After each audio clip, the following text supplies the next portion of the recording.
వారి పవిత్ర శ్రీహస్తాలతో అందరినీ మంగళాశాసనం చేసి మరింత కైంకర్య వర్ధనులుగా తయారు చేసుకున్నటువంటి వైనాన్ని మనం ఇప్పుడు తిరగించాం.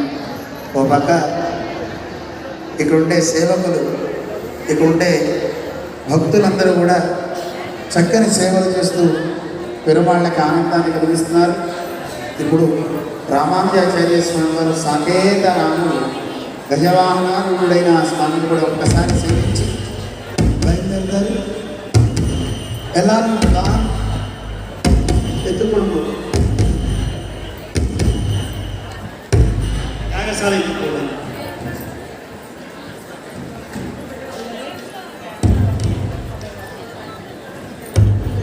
వాహనంగా